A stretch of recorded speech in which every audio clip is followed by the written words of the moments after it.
So, Taurus, your name, My name. what is the meaning? What is the story behind? The story behind my name is that my mother wanted a girl.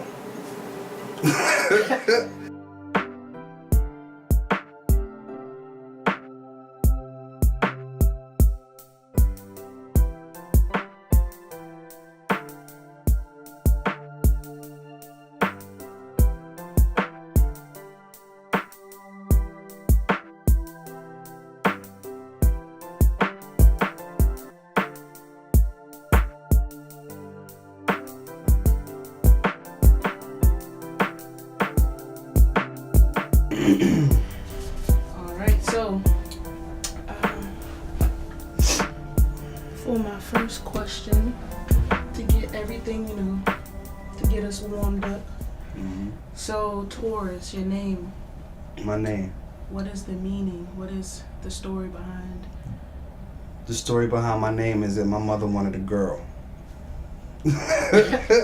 Like, for real. Taurus is a unisex name. Taurus was actually a newscaster from right here in Pittsburgh. It was a newscaster, and my mother heard the name and she fell in love with the name.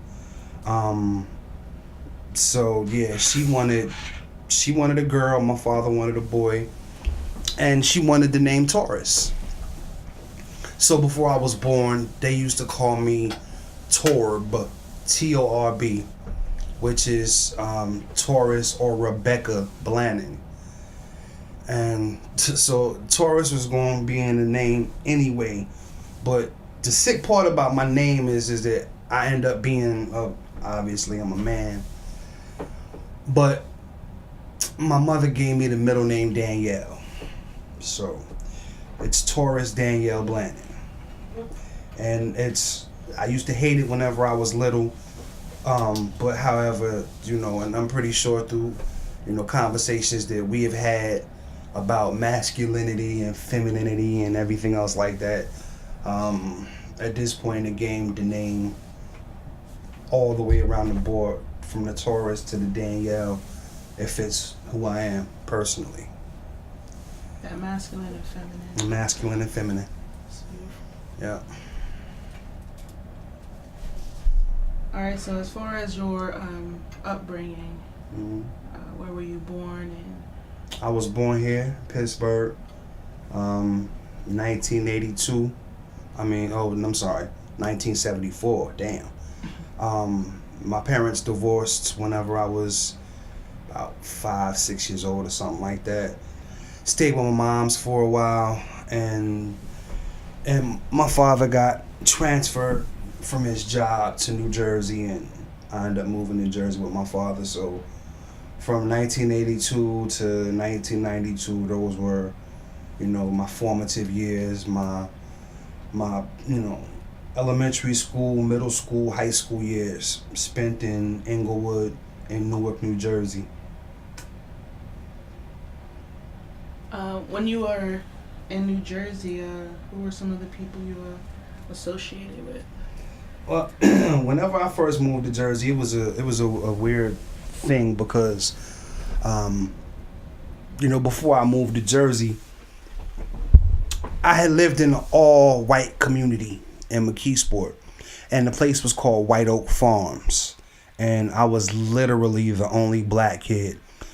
So, my influences around that time were rock music. That's what all the kids was listening to. So that's what I listened to, and I actually liked the rock music. I had a balance. My father, he was a DJ, and I would always remember him playing records all the time in the basement, DJing parties and stuff like that. But he kind of had an eclectic sense of music too. There was really no parameters on anything that he listened to. You could 1 minute catch him playing Parliament Funkadelic and the Ohio Players, and he would play stuff by like War and the Doors, and Led Zeppelin, Pink Floyd. So I was always getting a melting pot of music around me, even from an early age. So when I moved to New Jersey, the whole hip hop thing was, it had just started blowing up, and I didn't know at the time. Whenever I moved there, the record that I would always hear on the radio, the Sugar Hill Gang, Rapper's Delight.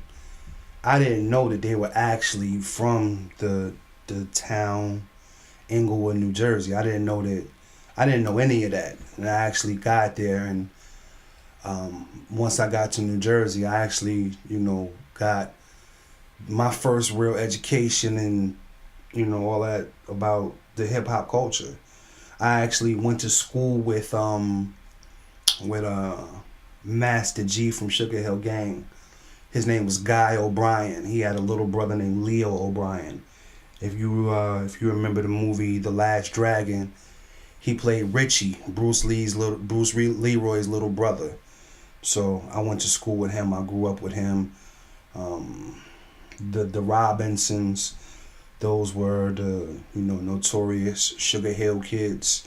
The seeds of Sylvia Robinson, Scutchy, Leland, Rondo.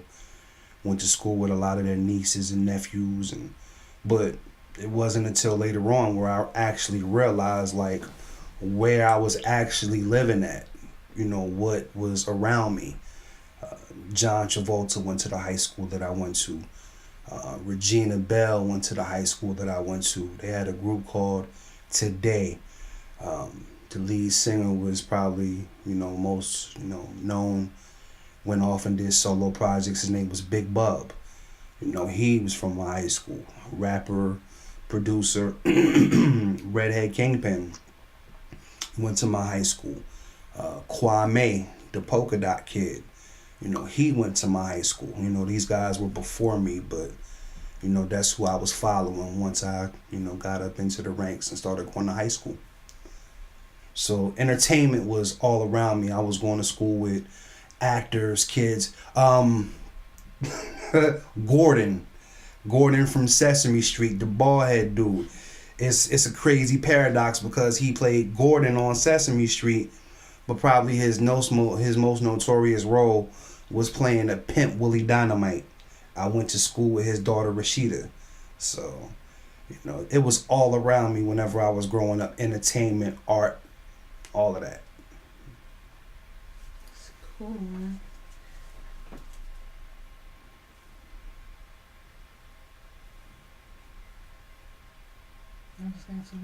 So, as far as, since we're on the entertainment and industry and stuff like that, Mm-hmm. who are the top 5 people you would want to work with? We could start with film, top 5 people in film, Mm-hmm. and then we could do top 5 in music, if you had the chance. Mm-hmm. Music.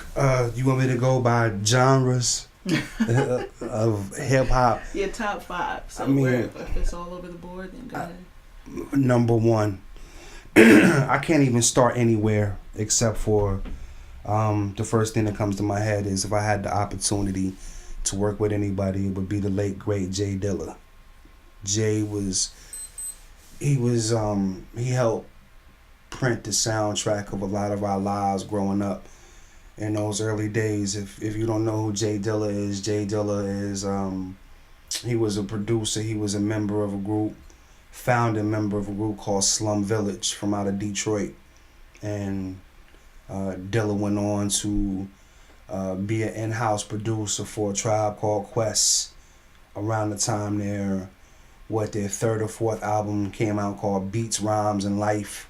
Kind of when their thing was falling apart, Dilla kind of stepped in and started doing a lot of assistance on production, and he went off to, produce a lot of stuff for, Busta Rhymes, The Far Side, a lot of underground groups. Even as far as he went and did the joint Gone Till It's Gone by Janet Jackson. So that probably be the very first person that I would try to work with, especially production-wise. There's another producer named Madlib who he collaborated with Jay Dilla before Jay Dilla died. You know, there's two different Jay Dillas. There's Jay Dilla once he was in Detroit, and then there was the Jay Dilla once he moved to LA. Once he moved to LA, he was sick and he was dying, and he knew he was dying. So he moved to LA to spend his last days, and you know, Dilla was known for the gritty, raw, underground, jazzy hip hop. But once he went to LA, he just got into some different shit. Like, you know, the music, it didn't make sense to you unless you actually made it make sense. And Madlib was a person that, Madlib was influenced by Dilla, and Dilla was influenced by what Madlib was doing to make Dilla the Dilla that he was after he got to LA. So I definitely work with Madlib.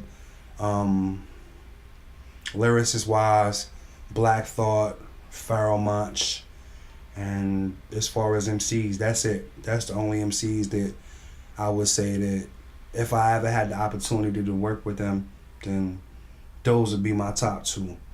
Of course, I would jump at any opportunity as long as, you know, I felt like they were dope MCs, but those two lyricists right there, and of course Sean Price if he was still alive, but you know, the people I'm talking about are legends. Those are people that I really look up to and admire. It's a good top five. Film, Antoine Fuqua. Without a doubt, Antoine Fuqua is he's a Pittsburgh guy also. Antoine Fuqua, he did a lot of stuff with Denzel. You know, Training Day. He did you know, what's that Brooklyn movie with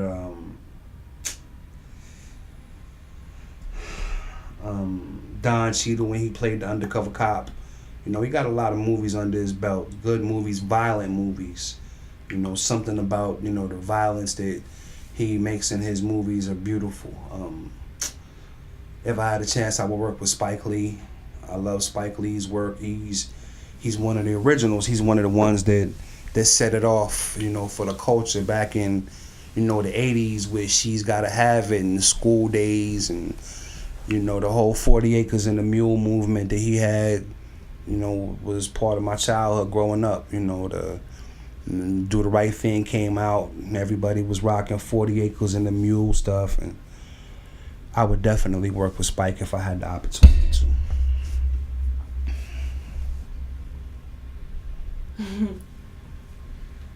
All right. What would you say is your passion, like, or one of your passions? Right now, first and foremost, living. Living is a passion because there was a period of time where, you know, my life was always taken from me. So every day that I wake up is something new to be passionate about. I'm passionate about my family. I'm passionate about my wife and my children. Creatively, I'm passionate about just creating whatever it may be. I'm a writer, but you know, as long as I'm creating something, if I, you know, get in the kitchen and I have different ingredients that, you know, are separate by themselves, and to put those ingredients together to create one whole thing, that's, you know, that's creation, that's art to me. So creating stuff, making things manifest, bringing life to things that aren't necessarily life, that's a passion for me. What is your dream, or your current dream right now? Well, how about this? How about what was your dream as a young man, and how has that dream changed now? Whenever I was a young man, the dream was for the world to know my name. I wanted to be famous. I wanted to be known as an entertainer of some sort. Now, being a grown man, that's changed simply because I have no desire to be famous. I would like the world to know, you know, the art that I create.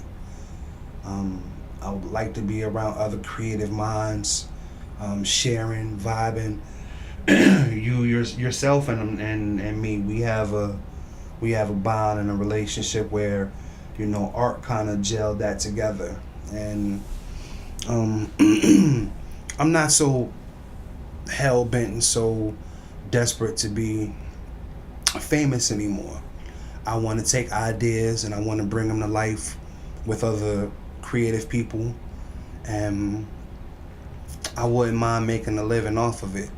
I want freedom in my life. I would like to wake up and not have to worry about being a plantation slave, punching somebody else's clock. And unfortunately, we were conditioned to do that, and we all got kind of caught up in the matrix, and we realized that, hold up, maybe this isn't something what we should be doing. We should be doing other things.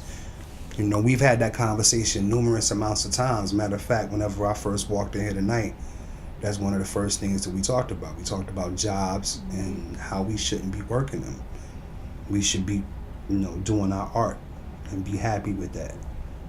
It's a beautiful dream. Right. I share that dream, trust me. So, just diving into that, why do you think people come to you for mentorship or guidance? Because we spoke about people coming to you, me being an example of that.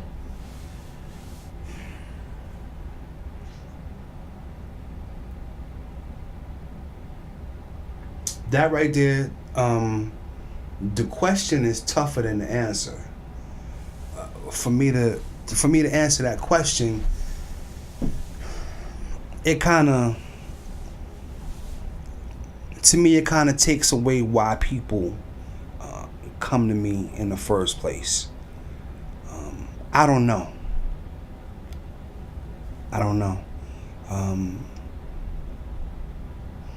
I spent a lot of years of my life being a student, and I'm still a student.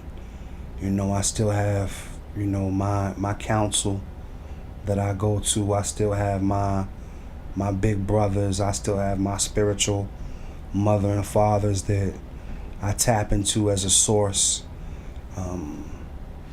But it's different now because now I'm in a position where I'm able to share and enlighten, and it actually is something that I ran from for a long time. I remember when my wife and I first started dating, she was telling me that I should teach. I should tell people what I know, and I don't even know what that is.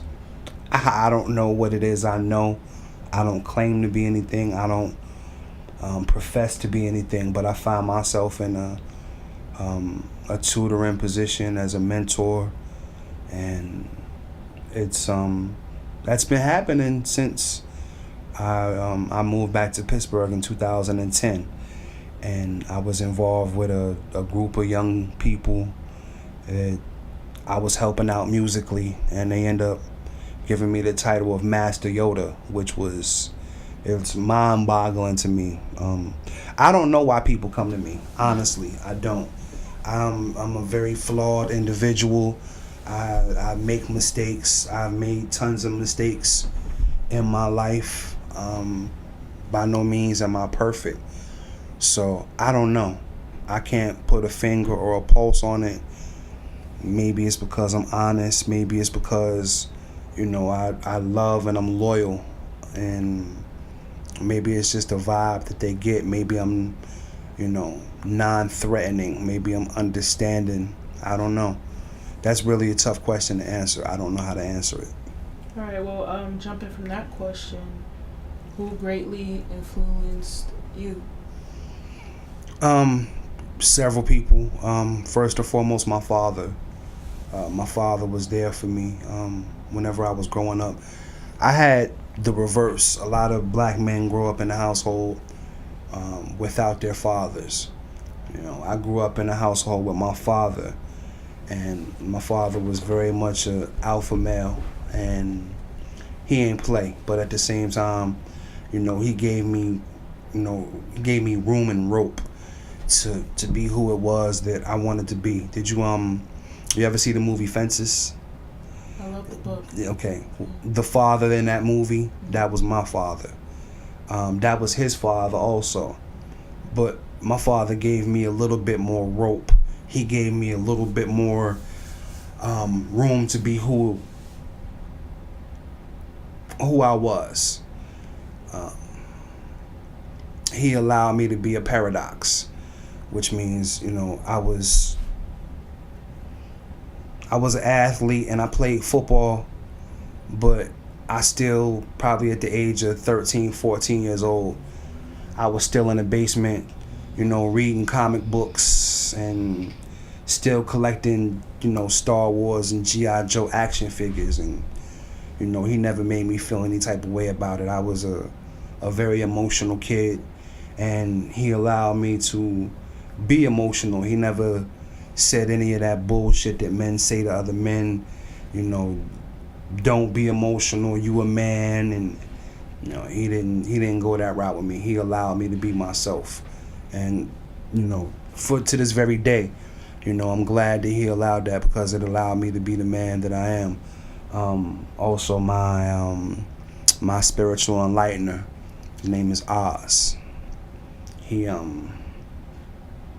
met him back in 1995, and it was, on some music type stuff. And I remember I used to always hear him speak a language that I used to hear growing up. I used to hear it in music and songs, and and it was the 5% mathematics, peace, God, do the knowledge, now cipher, Y equals self, stuff like that. And I used to always hear 85er, 85er, 85er. And I asked him one day, I was like, hey man, what's an 85er? And he said, a dumb, deaf, and blind person. I'm too damn curious for my own good, so I asked him next, am I an 85er? And he didn't blink. He didn't just miss a step. He was just like, yes. And the idea of me being a dumb, deaf, and blind person, it didn't appeal to me. So I put myself under his wing for some guidance and some tutelage. And that's when, my first real, that I could remember, that's when my first real spiritual enlightenment started happening. Probably, I think I was like at the age of 19 or 20. Yeah. So, I know someone who has influenced you in another light, which is the great Prince. So I definitely wanted you to touch on, your introduction to Prince and how that trickled down into your life. My introduction to Prince's music was probably as early as maybe 6, 7 years old. I used to always dig through my father's record collections, and sometimes I'll play the records based upon how the album cover looked, right? So there was this picture of, butt naked Prince on a unicorn, right? I thought it was funny. And the jacket, the album jacket, that was back when people used to play records, right? So you have the album cover like this, right? And the album would go on one side and it would open up, right? Like a big collage. And on the inside was, a picture of Prince. And if he ain't have a mustache, I would think he was a girl. And he had this song called Bambi. And it was like some rock type shit with some very furious guitar riffs going through it, and he was screaming through the song, high pitch, Bambi, it's better with a man. He was talking about a girl named Bambi who chose to have sexual relationships with women.